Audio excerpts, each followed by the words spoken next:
네, 욥기 말씀으로 오늘 함께 은혜를 나눌 텐데요. 제가 사진 한 장 보여드리면서 말씀을 열겠습니다. 네, 달란한 가족 사진인데 혹시 아시는 분 계실지 모르겠는데 이분은 방효원 선교사님의 가정입니다. 저희 교단 선배이시고요. 저보다 6기수 위의 선배님이신데 저희 가족과 구성이 똑같습니다. 둘째가 아들이고 딸 셋이고 사남매를 둔 다복한 가정인데요. 그런데 이 사진이 참 슬픈 사진입니다. 이 선교사님 가정이 2013년 6월 18일 날에 큰 사고를 당합니다. 당시 방효원 선교사님 가족이 2011년도에 캄보디아로 나가셔서 2년 동안 현지 적응 과정과 언어 훈련을 다 마치시고 2013년도에 이제 마침내 선교지로 가는 길이었는데요. 이 가족이 탄 승용차와 마주오던 관광버스가 정면으로 충돌하는 사고가 일어납니다. 이 사고 때문에 우리 방효원 선교사님, 또 아내 되시는 김윤숙 선교사님, 또 둘째 아들 현율군 당시 9세, 또 셋째 딸 우리 다현양 당시 7세, 이 4명의 가족들이 사망하게 됩니다. 그리고 첫째 다은양 11살이었는데요. 그리고 막내 다정이 3살짜리 두 아이만 생존을 합니다. 물론 큰 부상을 입고 고통을 많이 받았습니다. 2013년도면 제가 유학 생활할 때였거든요. 제가 석사학위 마치고 박사학위를 준비할 때였는데요. 제가 이 소식을 듣자마자 마음이 무너졌습니다. 하나님, 이건 아니지 않습니까? 그냥 다른 생각이 안 나고 하나님 이건 아니지 않습니까 하는 단식을 제가 하면서 도무지 상황을 수긍할 수가 없는 겁니다. 그러면서 참 삶이 허무해졌습니다. 야, 내가 이렇게 지금 유학 나와서 공부하고 또 학위 과정 밟고 목회 준비하는 게 무슨 소용이 있을까?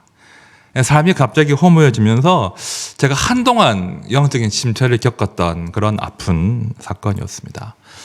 아마 여러분들도 아마 이와 비슷한 그런 안타까운 상황들을 마주한 적이 있을 겁니다.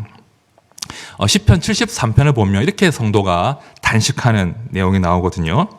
볼지어다 이들은 악인들이라도 항상 평안하고 재물은 더욱 불어나도다.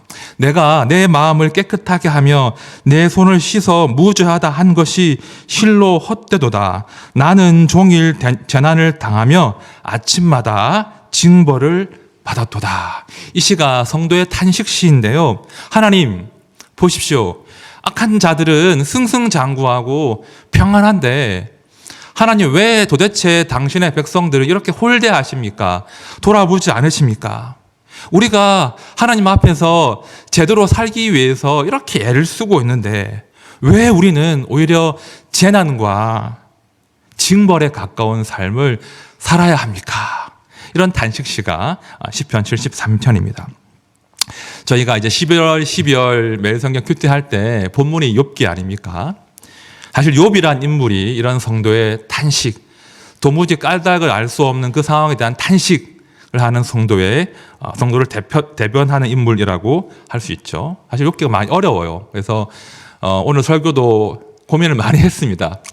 사실은 나중에 좀 더 공부를 많이 해서 또 연륜이 들어서 욥기를 한번 강의하고픈 그런 마음이 있는데요. 오늘은 짧지만 일종의 서론격으로 욥기가 어떤 책인지 어떤 큰 틀인지를 함께 나누면서 말씀을 다뤄보도록 하겠습니다. 일단 말씀으로 들어가기 전에 우리가 욥기를 읽을 때 말입니다. 반드시 기억해야 될 하나의 대전제가 있어요. 항상 이 대전제 위에서 욥기를 해석해야 되는데 그것이 뭐냐면 욥이 지금 당하는 고난이 그의 죄 때문이거나 그의 불의함 때문이 아니다. 이것을 항상 기억하셔야 돼요. 자, 욥기 1장을 보시면 욥이 의인임을 거듭 강조하고 있거든요. 자, 1절 말씀 다 함께 읽어보겠습니다. 시작. 우스 땅에 욥이라 불리는 사람이 있었는데 그 사람은 온전하고 정직하여 하나님을 경외하며 악에서 떠난 자더라. 자, 심지어 하나님도 욥의 의로움을 칭찬하시거든요. 8절 제가 볼게요. 여호와께서 사탄에게 이르시되 네가 내 종 욥을 주의하여 보았느냐? 그와 같이 온전하고 정직하여 하나님을 경외하며 악에서 떠난 자는 세상에 없느니라. 자, 이것이 우리가 욥기를 볼 때 대전제예요. 어떤 분들은 이렇게 말씀하시죠. 욥도 죄인이니까 벌을 받는 거지. 이렇게 말씀하시며 해석하시면 욥기를 제대로 볼 수 없는 겁니다. 욥기 해석의 대전제는 욥은 지금 억울하게 부당하게 징벌을 고난을 당하고 있다. 이런 대전제 위에서 욥기를 풀어나가야 되는 거죠. 자, 이런 측면으로 한번 욥이 어떻게 자기의 고난에 반응했는지 먼저 살펴보도록 하겠습니다. 자, 1장 21절과 22절을 보시면 이 욥이 재난을 당한 이후에 이런 고백을 하거든요. 자, 재산과 자식을 다 잃어버린 부입니다. 이르되 내가 모태에서 알몸으로 남았사온즉 또한 알몸이 그리로 돌아가올지라. 주신 이도 여호와시요 거두신 이도 여호와시니 여호와 이름이 찬송을 받으실지니이다 하고 이 모든 일에 욥이 범죄하지 아니하고 하나님을 향하여 원망하지 아니하니라. 욥이 참 그 이름답게 그 명성답게 의로운 반응을 보여요. 주신 이도 여호와시고 거두신 이도 여호와시다. 내가 거두어 가신 이유는 잘 모르겠는데, 왜 그 까닭은 모르겠는데 아무튼 나는 하나님의 주권을 인정합니다. 그런 고백을 욥이 하고 있는 거죠. 자, 2장도 동일한 내용이 나옵니다. 2장에 가면 욥이 이제는 재산과 자식뿐 아니라 건강을 다 잃어버려요. 발바닥부터 정수리까지 다 종기가 덮여가지고 너무 가려우니까 제 위에 앉아서 이 질그릇 조각으로 몸을 긁다가 이런 일이 벌어집니다. 아내가 이렇게 욥에게 말해요. 2장 9절입니다. 그의 아내가 그에게 이르되 당신이 그래도 자기의 온전함을 굳게 지키느냐? 하나님을 욕하고 죽으라. 이렇게 말해요. 이런 지경까지 되었는데 그냥 하나님을 저주하고 죽어버려라. 차라리 하나님이 없다면 그저 운이 없어 생긴 일이겠거니 하고 생각하면 마음 편하지 않냐. 그런 말을 지금 욥의 아내가 하는 거예요. 이때 욥이 뭐라고 말합니까? 2장 10절 말씀 다 같이 읽겠습니다. 시작. 그가 이르되 그대의 말이 한 어리석은 여자의 말 같도다.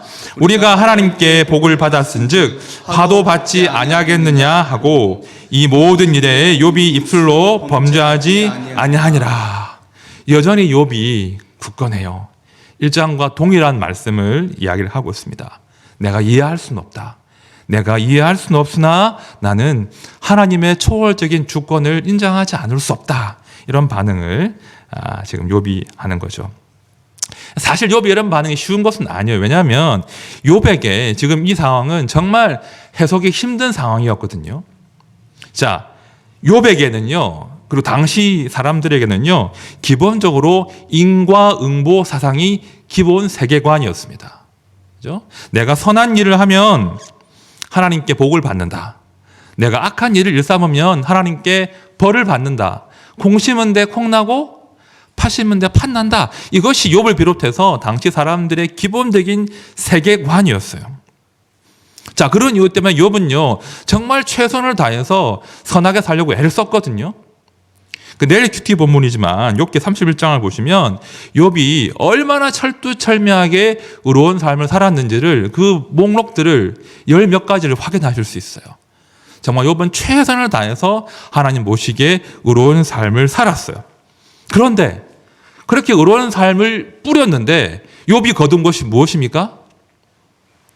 의로운 삶을 살았으면 선한 복을 받아야 되는데 욥은 전 재산을 잃었고 10명의 자식이 다 죽고 심지어 온몸에 종기가 나서는 지금 고통스러운 날을 보내고 있다는 것입니다. 그러니까 도무지 욥은 자신이 익숙한 그 인과응보의 그런 신학으로는 지금 상황을 해석할 수 없고 이해할 수도 없는 거예요. 그런데 욥은 겸손하게 자기에게 임한 그 고난을 수용하고 있는 거예요. 물론 많은 질문이 있었겠지만 내가 다 알 수 없는, 내가 다 알 수 없는, 이해할 수 없는 하나님의 뜻이 있을 거야. 그런 자세를 지금 욥이 보인 것입니다. 참 대단하죠? 그런데 여러분, 참 대단한데 별로 현실적이지 않습니다. 그렇죠? 너무나 대단한데 1장과 2장만 보면 저는 솔직히 그래요. 욥이 정답만 말하고 있는 AI 같다. 그죠? 욥이 어쩌면 실존 인물이 아니겠다. 세상이 어떤 사람이 욥처럼 의연하게 고난에 맞설 수 있겠습니까? 가능하지 않거든요. 어쩌면 욥이 가공의 인물이겠다. 그런 마음이 들 정도로 욥이 비정상적으로 의연한 거예요. 자, 그런단 말입니다. 욥기 3장으로 넘어가면 욥의 이야기가 우리의 이야기가 된다는 거예요. 자, 제가 3장 1절부터 5절까지의 말씀을 제가 다시 한번 천천히 읽어보겠습니다. 그 후에 욥이 입을 열어 자기의 생일을 저주하니라. 욥이 입을 열어 이르되 내가 난 날이 멸망하였더라면 사내 아이를 베었다 하던 그 밤도 그러하였더라면 그날이 캄캄하였더라면 하나님이 위에서 돌아보지 않으셨더라면 빛도 그날을 비추지 않았더라면 어둠과 죽음의 그늘이 그날을 자기의 것이라 주장하였더라면 구름이 그 위에 덮였더라면 흑암이 그날을 덮었더라면 그 성경 모든 본문 가운데 이 욥기 3장만큼 어두운 게 성경이 없습니다. 욥이 얼마나 고통스러웠으면 차마 하나님을 부인하지는 못하고 차마 하나님을 저주하지는 못하고 지금 자기의 생애를 저주하고 있는 거예요. 내가 차라리 나지 않았으면 이 험한 꼴을 보지 않을 것인데 내가 왜 태어났던가. 차라리 내가 난 그 밤이 저주를 받았다면 나았겠다. 이런 단식을 지금 욥이 하고 있는 거예요. 도무지 해석이 안 되는, 그죠? 갑자기 낯설게 느껴지는 그 하나님의 얼굴 앞에서 욥이 단식하고 있는 거예요. 어찌 이런 일이 나에게 일어날 수 있습니까? 하나님, 저는 제 태어난 날을 저주합니다. 이렇게 욥이 단식하는 것이고요. 이 욥기 3장이 어쩌면 욥의 마음을 지배하고 있던 속마음이었던 것이죠. 저는 이 3장 말씀을 이제 읽으면서 이제 어머니 생각이 났습니다. 저희 어머니께서 홀로 저를 키우실 때 한 번씩 자기의 삶을 저주하셨거든요. 사실 자식이 듣는데 그렇게 말하면 안 되거든요. 몰래 하셔야 되는데 들으라고 크게 하시더라고요. 어머니께서 한 번씩 이제 자기의 존재와 자기의 삶을 참 저주하시면서 만약 내가 죽어버리면 좋겠다. 그런 말씀을 한 번씩 하셨는데요. 제가 어릴 때 어떻게 그 어머니의 마음을 이해할 수 있겠습니까? 그냥 무섭게만 했죠. 그런데 저도 이제 철이 들고 나이가 들고 인생을 살다 보니까 어머니께서 오죽 삶이 힘겨우셨으면 이 자식 앞에서 자기의 삶을 저주했을까? 어머니의 마음이 이해가 되더라고요. 정말 우리의 삶은요, 다 표현하진 않지만 우리의 속마음은 욥기 3장과 다름이 없는 것 같아요. 우리의 삶은 참으로 무겁습니다. 해석이 되지 않는, 그런 설명이 되지 않는 고통 가운데 삶을 놓고 싶은 그런 단식의 순간이 있다는 거죠. 아무튼 이번에 욥기를 묵상하다 보니까 우리가 모두 다 그런 것 같아요. 한때는 1장과 2장의 상태지만 바로 3장의 상태로 왔다 갔다 하는, 그것이 우리의 삶이라는 것이죠. 어떨 때는 잘 이해가 안 돼도 하나님의 뜻 가운데 고개를 숙입니다. 고난을 수용해요. 특별히 사람들이 보는 앞에서는 그렇게 합니다. 의연한 태도를 보이죠. 하지만 속마음은 다른 거예요. 홀로 있을 때 이 단식이 있으며 나오는 겁니다. 차라리 내가 태어나지 않았으면, 차라리 내가 죽어서 눈을 감아버리고 이 아픈 광경을 보지 않는다면, 차라리 시간이 멈춰가지고 모든 것이 중단되어 버린다면, 그런 단식을 할 때가 왕왕 찾아온다는 거죠. 지금 욥이 그런 상황 가운데 빠져 있습니다. 자, 이런 상황에서 이제 누가 등장합니까? 욥기가 길게 이어진 이유가 있죠. 욥의 친구들이 욥을 돕겠다고 하면서 욥에게 이런저런 말을 하기 시작하는 거예요. 자, 4장 7절 말씀 우리 함께 읽어보겠습니다. 시작. 생각하여 보라, 죄 없이 망한 자가 누구인가? 정직한 자의 끊어짐이 어디 있는가? 생각하여 보라. 자, 엘리바스가 욥에게 하는 말이에요. 생각하여 보라, 죄 없이 망한 자가 누구인가? 정직한 자의 끊어짐이 어디 있는가? 잘 보시면 이 엘리바스의 그 말 가운데는요, 인과응보의 신학이 쫙 깔려 있는 거예요. 욥, 네가 아무런 까닭 없이 이유 없이 지금 고난 당할 리가 없어. 네가 뭔가 잘못을 했으니까 벌을 받은 거야. 그러니까 아무튼 회개해야 돼. 그런 말을 엘리바스가 하는 거예요. 죄를 인정하고 회개해라. 여러분, 욥의 친구들은요, 끝까지 이런 인과응보 신학의 기초에서 욥 보고 네 잘못이라고, 네가 회개해야지 문제가 해결된다고 욥을 끝까지 괴롭히는 거예요. 근데 욥은 그게 인정이 안 되는 거예요. 욥이 아무리 자기를 돌아봐도 그 정도 지은 죄가 없거든요. 제가 설교 초반에 그랬죠. 욥 해석의 대전제가 뭐라고요? 욥의 고난은 애매한 고난이다. 이유를 알 수 없다. 욥이 아무리 자기를 돌아봐도 이 죄 때문이라고 하는 욥의 친구들의, 자기 친구들의 말이 수긍이 안 되는 거예요. 상변하는 거죠. 아니야, 그렇게 단순하지 않아. 우리가 모르는 다른 무슨 이유가 있는 거야. 이렇게 욥과 욥의 친구들이 막 대화를 했기 때문에, 입장 차이 때문에 욥기가 길게 이어진 겁니다. 욥의 친구들이 마지막까지 욥의 마음을 헤아리지 못했습니다. 사실 욥의 친구들은 처음에 좋은 마음으로 욥을 찾아왔거든요. 2장 13절을 보시면 이 친구들이 욥을 처음 찾아와서는 이 욥의 이 참혹한 몰골을 보고는 밤낮 7일 동안, 그죠? 밤낮 7일 동안 아무 말도 하지 않고 욥을 지켰어요. 사실 우리가 욥기를 이제 볼 때 욥의 친구들이 나쁘다 이렇게 쉽게 말하지만, 사실 욥의 친구들은 진정 욥을 사랑한 의리 있는 친구들이에요. 욥의 친구들이 말입니다, 욥의 곁에서 욥과 지속적으로 대화하면서 욥의 곁을 지킨 거예요. 어찌 보면 욥이 고통스러운 시간을 버틴 동력 중에 하나가 욥의 친구들이었습니다. 그렇게 하찮은 사람들이 아니에요. 참 의리 있고 사랑이 많은 친구들인데, 문제는 그들이 선한 동기로 욥을 찾아왔지만 그들의 신학이 잘못되었다는 거예요. 욥의 친구들이 하나님을 인과응보라고 하는 비장한 신학 가운데 가두어 버린 거예요. 욥, 네가 잘못했으니까 벌 받는 거야.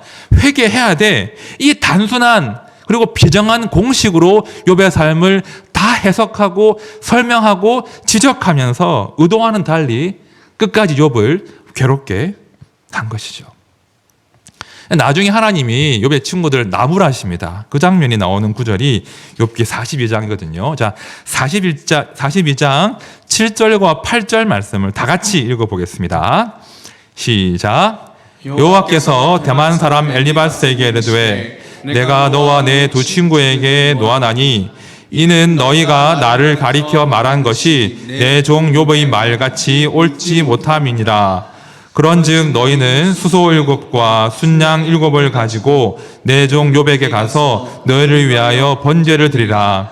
내 종 욥이 너희를 위하여 기도할 것인즉 내가 그를 기쁘게 받으리니 너희가 우매한 만큼 너희에게 갚지 아니하리라. 이는 너희가 나를 가리켜 말한 것이 내 종 욥의 말같이 옳지 못함이라. 자, 최종적인 우리 하나님의 이 상황에 대한 판결이신데요, 욥은 옳고 욥의 친구들은 옳지 않다라고 지금 말씀하시는 거예요. 욥의 친구들, 내가 답을 다 안다고 생각한, 동시에 하나님을 인과응보라고 하는 그 차가운 그 비정한 신학 안에 가두어 버린 그 친구들은 틀렸다라고 말씀하시는 거예요. 반면에 답은 모르지만, 그래서 때로 단식하고 때로 슬퍼하고 때로 괴로워하고 고민하지만 끝까지 하나님의 답을 기다린 욥은 옳다 하고 말씀하시는 거예요. 고난 가운데 있지만 내가 지금 답을 알 수는 없어서 때로 탄식하고 때로 원망하지만 끝까지 하나님을 알고자 했던 욥을 옳다고 지금 하나님께서 말씀하신 것입니다. 이제 한번 정리해 보겠습니다. 큰 틀입니다. 우리가 욥기를 읽을 때 기억해야 할 두 가지 진리를 마지막으로 말씀을 드릴게요. 자, 첫 번째는 욥기의 그 긴 분량을 차지하는 욥 친구들의 위로, 그죠? 그 위로 가운데는 정말 오류가 많다. 이걸 기억하셔야 돼요. 여러분, 우리가 고난당한 형제와 자매와 함께 있어주고 위로의 말을 건네고 함께 울고 웃는 것 결코 중단하시면 안 됩니다. 너무나 소중한 일이에요. 욥의 친구들의 동기는 너무나 훌륭했습니다. 그러나 욥의 친구들처럼 자꾸 답을 주시려고 하면 실수하기 쉽습니다. 왜 하나님께서 저 자매에게, 저 형제에게, 저 가정에게 애매한 고난을 허락하셨는가? 우리는 그 답을 결코 알 수 없어요. 우리는 쉽게 답을 찾아낼 수 없어요. 그러니 너무 쉽게 진단하거나 너무 쉽게 조언하거나 너무 쉽게 답을 주시려고 하면 그게 실수할 수 있습니다. 우리가 할 수 있는 것은 그저 함께 오는 것 아니겠습니까? 그저 함께 있어주는 거예요. 그러면서 그 가정이, 그 자매가, 그 형제가 그 시간을 인내하며 버틸 수 있도록, 그죠? 그 시간을 함께 하는 것, 이것이 우리가 할 수 있는 최선이다.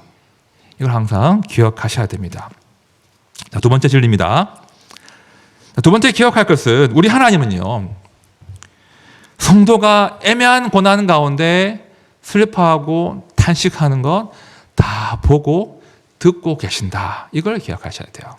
하나님은요, 욥의 그 항변과 탄식을 다 보고 계셨거든요.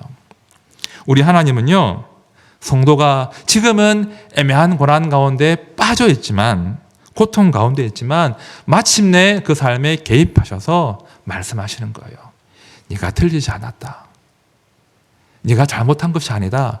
네 삶이 옳았다라고 성도의 삶을 인정하시는 분이 하나님이시다. 이 진리를 꼭 기억하셔야 됩니다. 우리가 때로 원망할 수 있죠. 때로 탄식할 수 있죠. 그러나 성도는 그럼에도 불구하고 하나님의 주권을 인정하면서 삶을 포기하지 않고 하나님을 기다리는 거예요. 그것이 성도의 마땅한 자리 아니겠습니까? 성도는요, 인내하면서 하나님을 기다립니다. 그런 성도를 하나님이 기뻐하시고 그런 삶을 주목하시고 그런 삶을 인정하신다. 이 진리를 꼭 기억하셔야 됩니다. 우리가 욥기를 볼 때 늘 예수님을 기억해야 돼요.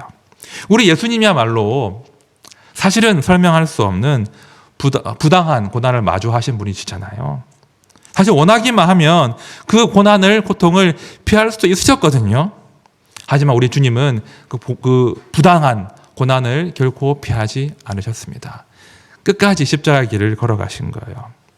우리 주님께서 끝까지 그 십자가의 고통과 고난을 감수하셨기 때문에 이제 우리가 애매한 고난 가운데서도 하나님의 구원을 기대할 수 있는 소망을 가진 그런 사람이 된 것입니다. 우리 예수님께서 먼저 걸어가신 그 부당한 고난의 길은 성도가 따라가야 될 고난의 길인 것이고 영광의 길임을 꼭 기억해 주셔야 됩니다. 설교를 정리하면서 제가 설교 초반에 소개한 그 방송교사님의 이야기를 좀 더 하겠습니다. 첫째 딸 이름이 방다은이에요. 당시 11살이었고 지금 시간이 많이 흘렀죠. 근데 이 친구가 사고 당시 왼팔도 잃어버렸거든요. 그러니까 부모님도 잃어버리고 동생 둘 잃어버리고 왼팔도 잃어버린 그런 상태로 어린 동생을 데리고 살게 되는데요. 제가 늘 궁금했었어요. 어떻게 살고 있나 궁금했는데 2011년도에 제가 다은 양 소식을 알게 됐습니다. 사진인데요. 잘 자랐죠. 이 방다은 양이 2021학번으로 한동대에 입학을 해요. 한동대에 입학을 하고 방학 기간에 CTS 방송국에 인턴으로 이제 들어가서 일을 배우고 이렇게 하면서 인터뷰를 한 그런 기사인데 제가 한 대목을 읽어볼게요. 선교사님들이 왜 굳이 목숨까지 바칠까? 우리 엄마 아빠도 왜 그렇게 했을까? 사실 전 선교에는 비전이 없었어요. 그런데 인턴으로 참여하면서 영상 선교사라는 꿈이 생겼어요. 막연하게 방송국에서 일하고 싶었는데 여기서 경험하다 보니 방송을 통해 하나님의 사랑을 흘려보내고 싶어졌어요.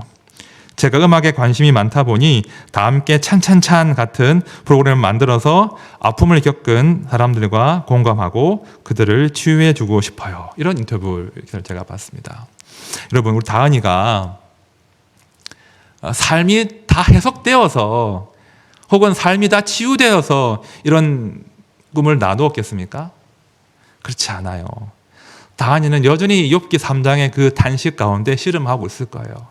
하지만 다은이가 아는 거예요. 이 길의 끝에서 어머니와 아버지가 선택한 그 하나님께서 내 인생에 답을 주실 것이다.